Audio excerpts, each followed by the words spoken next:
Life without a refrigerator is hard to imagine. We open a door and a light comes on. Inside. Cold air keeps our food safe for days, even weeks. It's simple. It's something we don't think about.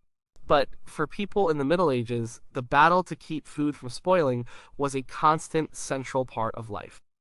It was a race they could never truly win, only delay. Imagine a world governed entirely by the seasons. In the summer and autumn, there was abundance. Gardens overflowed with vegetables. Orchards dropped fruit on the ground. Fields were golden with grain, but this bounty was fleeting. As soon as something was picked or butchered, the clock started ticking. Microbes, the invisible enemies, went to work. Mold would creep across bread, meat would turn rancid, fruit would soften and ferment into a foul-smelling mush. This was the great challenge. How do you make the surplus of October last until March? How do you feed a family, a village, or an army through the long, cold, barren months of winter? The answer was preservation. It wasn't a hobby or a quaint craft. It was a matter of life and death. A failed harvest followed by a poor preservation season meant hunger. It meant watching your children grow thin. It meant the gnawing uncertainty of an empty larder. The enemies were everywhere. Bacteria and mold thrived in warmth and moisture. Insects laid their eggs in stored grains. Rodents gnawed their way into cellars and storerooms. Every food source was under constant assault. So people developed a deep, practical understanding of what caused decay, even if they didn't know the science behind it. They knew that dryness, cold, salt, and smoke were their greatest weapons. They knew that air was often the enemy, and that sealing food away could extend its life. This knowledge was passed down through generations. It wasn't written in books for the average person. It was learned by doing, by watching your mother or father work in the kitchen, the smokehouse, or the cellar. A young girl learned how to salt butter and pot cheese. A young boy learned how to butcher a pig and which cuts were best for smoking and which for salting down in a barrel. This was education as essential as learning to walk or talk. The scale of this work was immense. After the autumn harvest, a frenzy of activity would take over every household. It was a time of immense labor, from dawn until dusk. Vegetables were cleaned and stored. Fruits were laid out to dry. Grains were threshed and stored in sacks or bins, hopefully safe from mice. The most intense work came with the butchering. In late autumn, when the weather turned cool enough to slow down decay, animals that couldn't be fed over the winter were slaughtered. A single pig represented a huge investment of food and effort. Wasting any part of it was unthinkable. The blood was used for pudding. The intestines were cleaned for sausage casings. The fat was rendered into lard for cooking and preserving. The head might be boiled to make a gelatinous dish called brawn. In the meat, the precious muscle was immediately destined for preservation. Hams were caked in salt. Bellies were cured for bacon. Shoulders were brined. Nothing was left to chance. This cycle of abundance and scarcity defined the medieval diet. For a few months of the year, people might enjoy fresh food. But for the majority of the year, their diet consisted of preserved things: salty meat, dried peas, hard cheese, and dense, dark bread. The taste of fresh was a luxury, a seasonal treat. The dominant flavors were salt, smoke, and sourness from pickling. Even the landscape of a home was shaped by this need. A proper house, even a modest one, had spaces dedicated to the fight against rot. A cool, dark cellar for root vegetables and barrels of ale. A larder, often on the north side of the house, with screened windows to let in cool air but keep out flies. An attic or loft for hanging herbs and fruits to dry.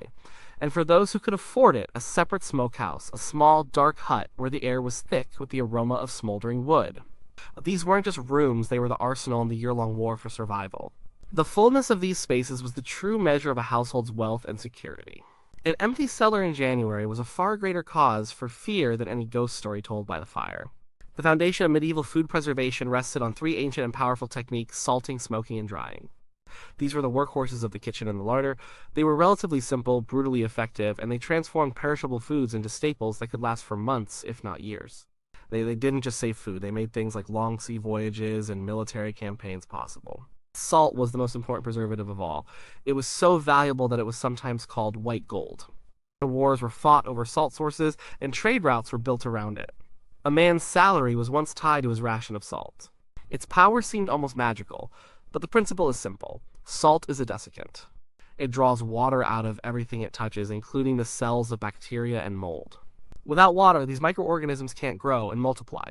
They shrivel up and die, and the food is saved from decay. There were two main ways to use salt.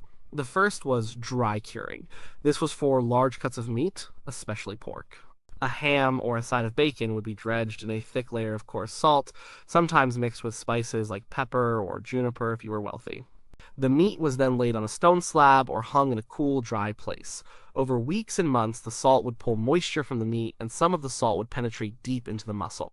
The result was a hard, dense, and intensely salty piece of meat that was practically immune to spoilage. Before eating it, you would have to soak it in water for hours, sometimes changing the water several times, just to make it palatable. The other method was brining, or wet curing. This involved creating a super saturated solution of salt and water.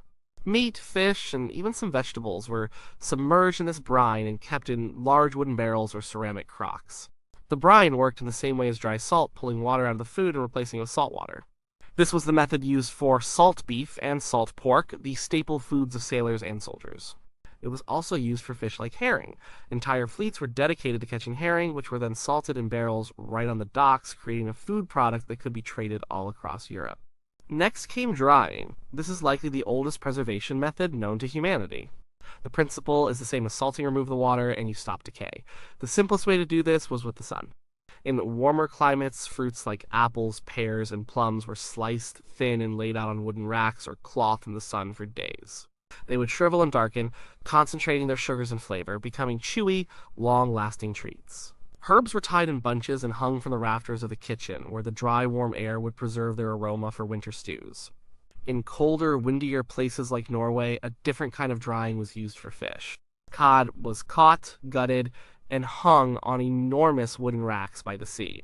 The cold, dry wind would whip through the racks, slowly desiccating the fish over months until it was as hard as a piece of wood. This was called stockfish. It was so dry and durable that it could be stored for years. To eat it, you had to rehydrate it by soaking it and then pounding it with a mallet to break down the tough fibers. It was a vital source of protein that could be transported far inland, away from the coast. The third pillar was smoking. Smoking is a more complex process that works in two ways. First, the warm, dry air of the smokehouse slowly dehydrates the food, just like sun drying. But the smoke itself does something more. The smoke from smoldering hardwood contains natural chemicals like phenols and formaldehyde that act as powerful antimicrobials. They kill bacteria and mold on the surface of the food and prevent new ones from taking hold. The smoke also creates a hard, pellicle-like layer on the outside of the meat or fish, which acts as a barrier against insects and contamination. There were two kinds of smoking. Hot smoking was done at a relatively high temperature. It cooked the food while also preserving it. Kippers, a type of smoked herring, are a good example. Hot smoking was faster, but produced food that didn't last as long. The real long-term preservation came from cold smoking. This was a slow, patient process.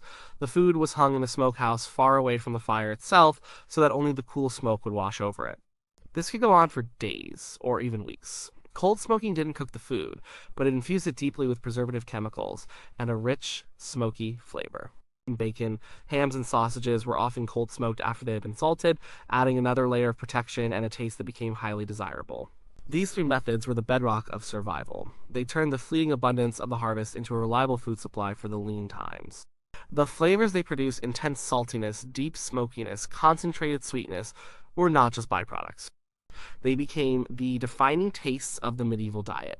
While salt, smoke, and sun were the essential tools for preservation, medieval people had other, more nuanced methods in their arsenal. These techniques often required more ingredients or more complex processes, but they allowed for the preservation of a wider variety of foods. They also created entirely new flavors and textures, adding some much-needed variety to the winter diet. Pickling, potting in fat, using sugar, and harnessing the power of fermentation were all part of this expanded toolkit. Pickling was a common way to preserve vegetables and some fish. The key ingredient was acid. A highly acidic environment, just like a very salty one, is hostile to the bacteria that cause spoilage.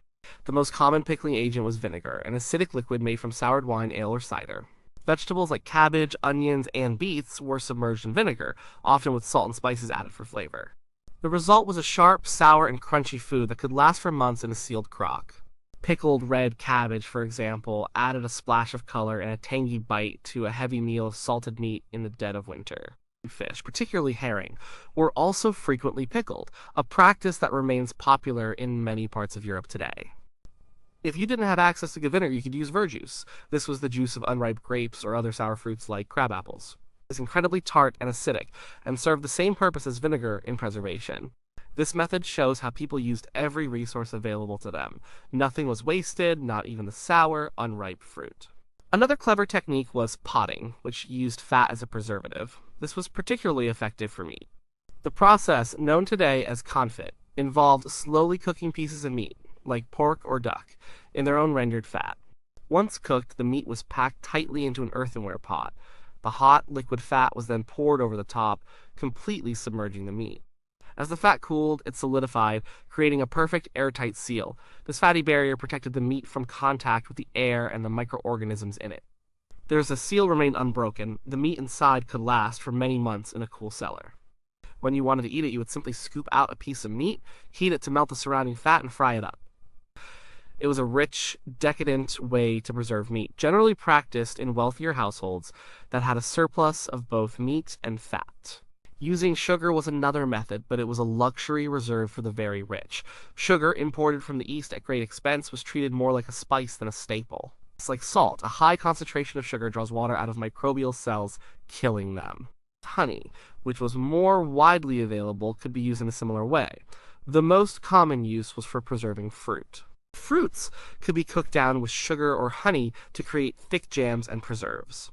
Or they could be candied, a long process of simmering fruit in increasingly concentrated sugar syrups until it became saturated with sugar. Candied citrus peels, ginger, and other fruits were popular sweet treats at noble feasts, a way to show off extreme wealth while also enjoying the taste of fruit out of season. Perhaps the most fascinating and complex method was fermentation. Fermentation is essentially controlled rot. Instead of letting random, harmful bacteria spoil food, you encourage beneficial microorganisms to take over. These good microbes consume sugars in the food and produce byproducts like lactic acid or alcohol, which then act as preservatives, killing off the bad microbes. Cheese making is a perfect example. Milk is a nutritious but highly perishable food. By adding rennet and specific bacteria, medieval people could turn milk into cheese. The process removes most of the water as whey, and the fermentation creates an acidic, lower moisture environment where harmful bacteria cannot thrive. A hard cheese, like a cheddar or Parmesan, is a way of preserving the protein and fat from milk in a form that can last for years. Vegetables were also fermented. Sauerkraut is the classic example. Cabbage was shredded, salted to draw out water, and packed tightly into a crock. The natural yeasts and bacteria on the cabbage leaves would begin to ferment the sugars in the cabbage, producing lactic acid. This acid gave the sauerkraut its characteristic sour taste and preserved it for the entire winter. But the most important use of fermentation was for beverages. Water from rivers and wells was often unclean and could carry disease. Ale and wine, on the other hand, were much safer. The fermentation process used to make them kill most pathogens. So, ale wasn't just a drink for pleasure, it was a safe source of hydration and calories. Turning barley into ale was a way of preserving the grain's energy in a stable, drinkable form. A household would brew large batches of ale that would last for weeks or months. It was a staple of the diet for everyone, from children to old men. Fermentation in this way was not just about preserving food, but about preserving health. The work of preserving food wasn't a random or occasional task. It was the driving rhythm of the year, a calendar of constant labor dictated by the sun, the soil, and the life cycles of animals. Each season brought its own set of urgent tasks, and a family's survival depended on keeping up with this relentless pace. The medieval home was a hub of production, and its larder, cellar, and smokehouse were the barometers of its success. Spring was a time of cautious hope. The winter stores were dwindling, a period often called the Hungry Gap. People were tired of salted meat and dried peas. The first green shoots were a cause for celebration. The wild garlic, nettles, and other foraged greens were gathered eagerly. They were a source of fresh flavor and much-needed vitamins, but they were too delicate to preserve in large quantities. The main preservation work in spring revolved around the new flush of life from farm animals. Ewes and cows began giving more milk after birthing their young. This surplus milk, which would quickly spoil, was immediately turned into butter and soft cheeses. The butter was heavily salted to make it last, packed into wooden tubs, and stored in the cool larder. Soft cheeses would only last for a few weeks, but they were a welcome change and a way of capturing the richness of the spring pastures. New summer brought the first real abundance. The sun grew stronger, and with it, the work of drying began in earnest. As soon as herbs were ready, they were cut and hung in bundles from the kitchen rafters, away from direct sunlight, to dry slowly and retain their flavor. Early fruits, like berries, were picked. If a household was wealthy enough to afford honey or sugar, some might be made into preserves. But for most, the berries were laid out on cloths in the sun to shrivel into hard, sweet nuggets for winter porridge. Early vegetables from the garden were enjoyed fresh, but any surplus might be lightly pickled in vinegar or verjuice for short-term keeping. The long days of summer were filled with this constant, low-level preservation, a prelude to the frantic work that was to come. Autumn was the great season of labor. This was the climax of the agricultural year, the time of the great work. The grain harvest was most critical. Wheat, barley, oats, and rye were cut, bundled, and brought in. Once threshed, the grain had to be kept absolutely dry.